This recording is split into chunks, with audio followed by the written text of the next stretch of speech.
బడ్జెట్లో వ్యవసాయం అనుబంధ రంగాలకు 13,598 కోట్ల రూపాయలు కేటాయించారు. అలాగే ధరల స్థిరీకరణ నిధి కింద 500 కోట్లు కేటాయిస్తున్నట్లు పయ్యావుల కేశవ్ ప్రకటించారు. అలాగే గత ప్రభుత్వం ధరల స్థిరీకరణ నిధికి 500 కోట్లు మాత్రమే కేటాయించిన మామిడి, ఉల్లి, కోకో, పొగాకు సాగుదారులకు 1,200 కోట్లు ఖర్చు చేసినట్లు పయ్యావులు వివరించారు. 19-24 మధ్య కాలంలో ధరల స్థిరీకరణ నిధికి 7,500 కోట్లను బడ్జెట్లో కేటాయించినప్పటికీ 5 ఏళ్ల కాలంలో కేవలం 8,880 కోట్లను మాత్రమే 5 ఏళ్లలో ఖర్చు చేశారు. అవసరమైన సందర్భాలలో ప్రభుత్వం ఎంత వేగంగా స్పందించాలనే దానికి మా ప్రభుత్వం ఉదాహరణగా నిలిచింది.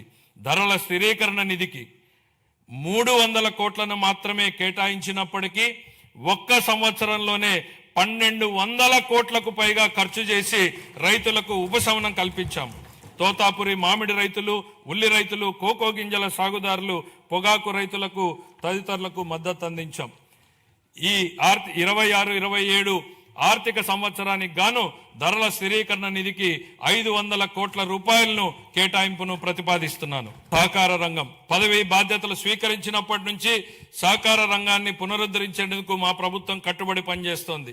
యాప్కాప్, డిసిసిబిలు ప్యాక్స్తో కూడిన 3 అంచెల సహకార వ్యవస్థను బలోపేతం చేయడం ద్వారా గ్రామీణ ఆర్థిక వ్యవస్థకు మరింత బలం చేకూర్చాం.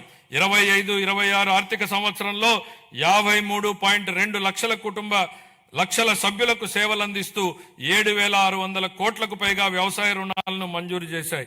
ముఖ్యమైన సాధనంగా 2,021 ప్యాక్స్లను డిజిటైజ్ చేయగా అందులో 2,017 సంఘాలు ఈ ప్యాక్స్గా కార్యకలాపాలను నిర్వహిస్తున్నాయి. దీనివల్ల సేవలు అందించడంలో ఆలస్యం గణనీయంగా తగ్గి పారదర్శకత పెరిగింది. 26-27 ఆర్థిక సంవత్సరానికి గాను వ్యవసాయ మరియు అనుబంధ రంగాలకు 13,598 కోట్ల రూపాయల కేటాయింపును ప్రతిపాదిస్తున్నాను. Please subscribe to YKTV Network. Please subscribe to YKTV. Please watch YK News. Don't forget to subscribe YK News channel.